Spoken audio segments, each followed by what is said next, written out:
How are you? Good, you? Good. This is Eluvium Brewing Company in Weaverville, North Carolina. How long have you been open? We'll be 2 years in October.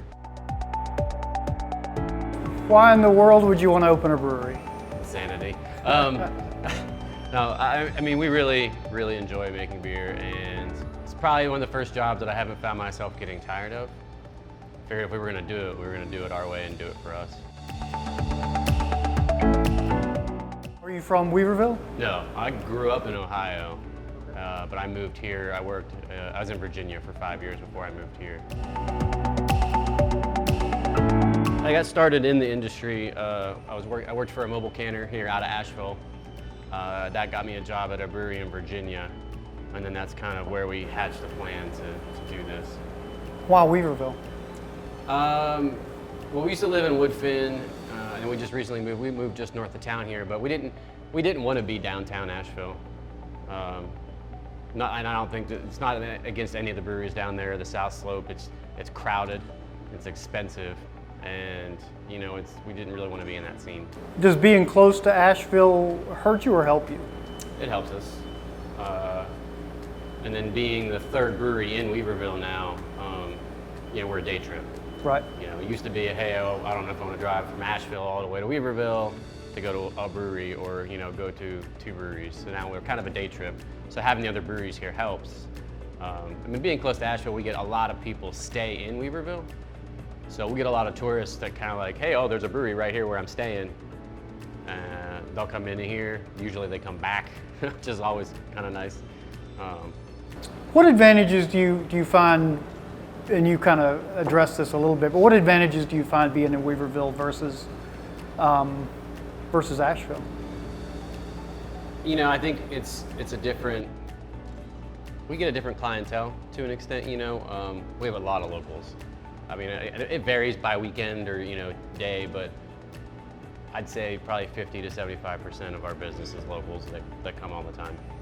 So we get that real nice, we're the small town watering hole where people can come and hang out and they know they'll see people they know, I don't want to use the Cheers reference, but it's kind of like that. And we kind of filled a void here because the other 2 breweries don't really have just tap rooms that you can come and grab a pint and hang out and not step on anyone's toes.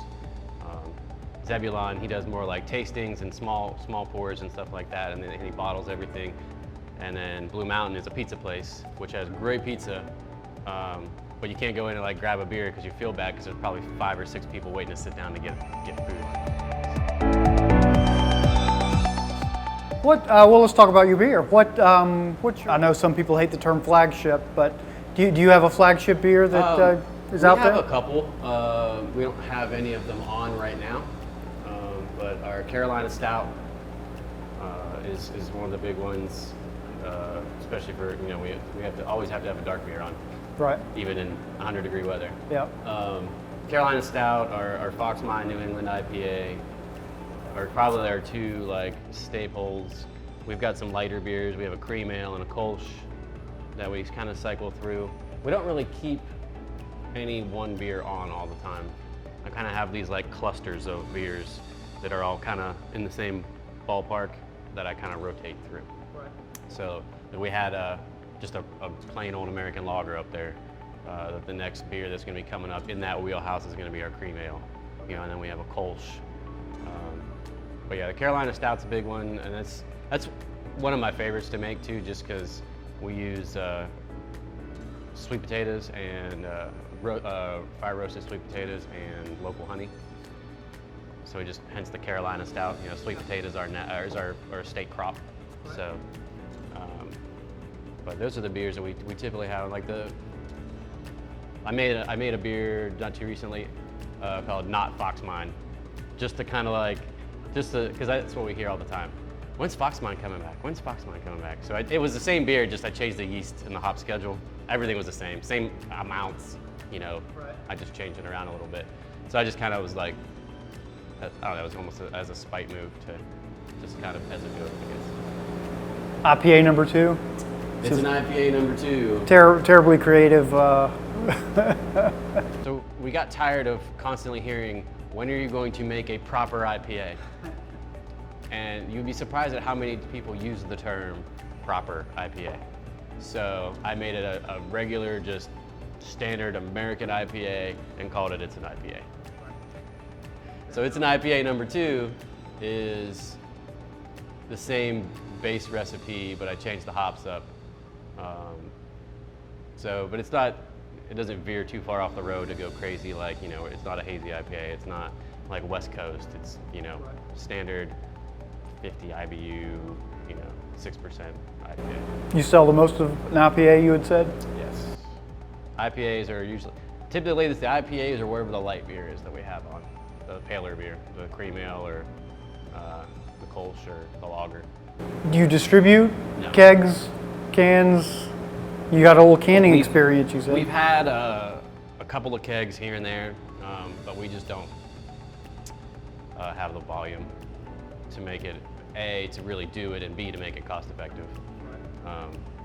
We do have plans to do some small canning runs, just like a barrel or two, probably not even that at a time, just so we can have some cans to go in the tap room.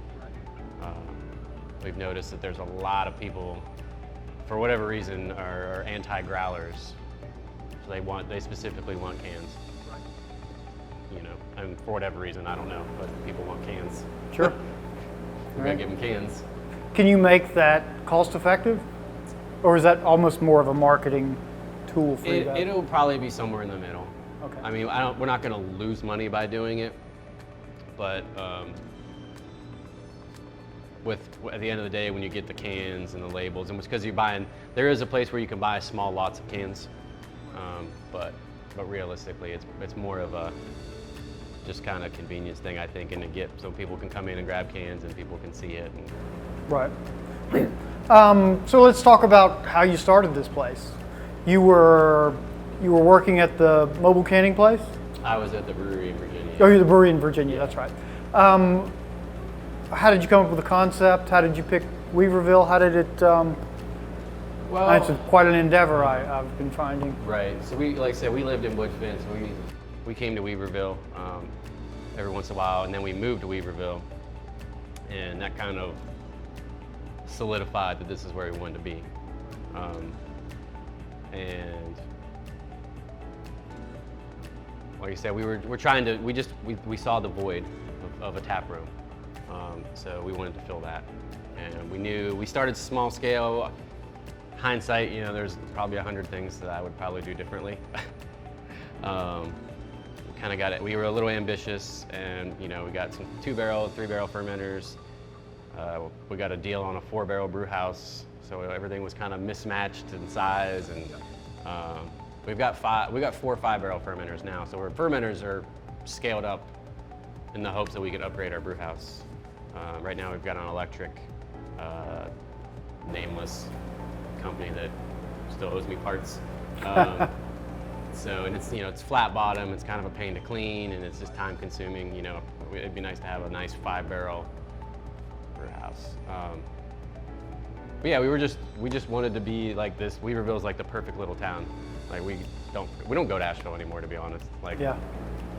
There's nothing really we can't get here. Right. I mean, every once in a while if we go, it's only on Tuesday afternoon. Sure. How tough was it? Was it harder than you expected to open a brewery in North Carolina? In North Carolina specifically, or just at a brewery in general? Well, that's the only. Have you opened a brewery somewhere else? No, but I mean, I've looked at some of the state laws. Right. Just. Well, did you think about going somewhere else? No, state-wise? No, we wanted to be North Carolina. North Carolina is a very, very beer-friendly state. Really, the state regulations are pretty straightforward. As long as you get your federal stuff taken care of, the state just looks at it and says, "Hey, you're good."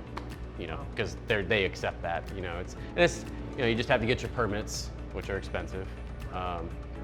But once you do that, I mean, you get your brewer's notice from the TTB, and then you just go, and it's a 1-page application. Wow. Maybe 2, to fill out to get your brewery permit. But it's the same application form that you fill out to do, to be able to pour beer at a bar. Right. It's the same form. And if you take it down there, you get it same day. Wow. No, so I drove to Raleigh in the morning one day and had our brewing permit. And you were owned a brewery in the afternoon. Yeah. How was the city? Or city and or county? I don't know, what county are you in? Madison? The county, or the thing we have to deal with the county is building codes and Okay. whatnot, which wasn't too bad. They don't come in to harass you. You know, they make sure you did it right, and then they kind of leave you alone. So they weren't bad. The town was great. We had to, just to get it, they have to sign an approval form for the state. It says, hey, we're okay with them doing something, because if it involves alcohol. Zoning compliance form, I think is what it's called. And they were great, you know, and the town planner and the town manager are awesome. You know, if you have questions or you unsure about something, you know, they're more than happy to guide you in the right direction. But I mean, that was another, like, you know, one day thing with the town. We did have to go back to the town to try to get food trucks in Weaverville. So the original ordinance said that you were allowed to have a food truck in conjunction with a special event, which is a $200 permit per event. So we worked with the zoning board and the town council to now change some laws. There's some other restrictions too. So that it had to be 200 feet away from the nearest house in an R1. And the nearest house over here is like 155 It's hard feet. to say, yeah. Well, these are commercial properties, so Okay. those are fine. So if you had it to do again, what would you do differently? Honestly, I probably would have started with a one-barrel setup. Because for the first 8 months we were open, I was doing 15-gallon batches 3 or 4 times a week. Because I was missing parts and needed equipment to make the real brew house run that we didn't have money for. So you were on practically a homebrew system. Basically, yeah. Wow. So we were doing a half barrel, and I had all this equipment sitting here that we couldn't use.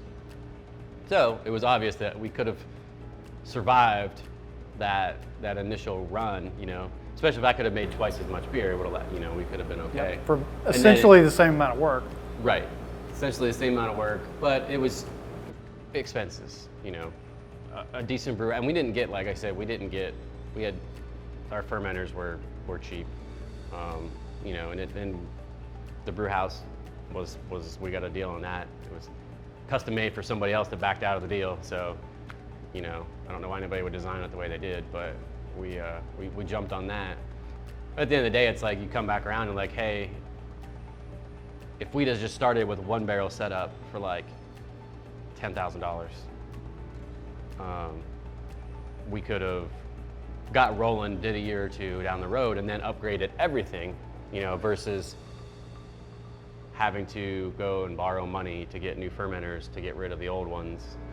You know, it would have been I think it just would have been a little more seamless, you know, less expensive, really. You know, we'd be a lot less in debt that way because we would have had more more money in the bank to go out and buy equipment. Right. Because we didn't spend it up front and not be able to use it. Right. So, you know, I have a dream of owning a brewery someday. I don't know if it's been part of the conversation. Not anytime soon, as it turns out. What advice would you have for someone that has a dream of a brewery? Or go work in a brewery. I never would have imagined like trying to do this if I had just been a home brewer. There's a lot of, you know, I can walk, there's a lot of us, but I mean, you can walk into a brewery and look at it, a new brewery, and you could almost tell immediately if that person has ever worked in a brewery or not, just by looking at the way they've had things set up and what they've done with their equipment. What's your goal? Like, do you want to be Sierra Nevada? Do you want to be a regional brewery? Do you know, are there 4 more tap rooms on the drawing board? I think, what's happening? Trying to be the next regional is, I don't know if that's a thing anymore. Realistically, I think we're coming back to the town brewery. Every town, you know, has their brewery. You know, we have 3 of them, but I think that's the goal is we be the town brewery. And we build ourselves up, and we're trying to do more events with, you know, in town, and trying to plan an Oktoberfest and just do things that put us on the map, but at the same time, you got to come here if you want to experience it, you know. Other tap rooms or other brewery / tap rooms, I think is a great idea. You know, if we ever, you know, like Catawba's got like 5 of them now. and honestly, and I think that's honestly, I think that's a decent business model because, you know, if you're selling beer in your tap room, you're making more money. If you have more tap rooms and you're selling more beer in your tap rooms, then you're making more money. So I think that would be really cool to have another brewery, and it wouldn't be anytime soon.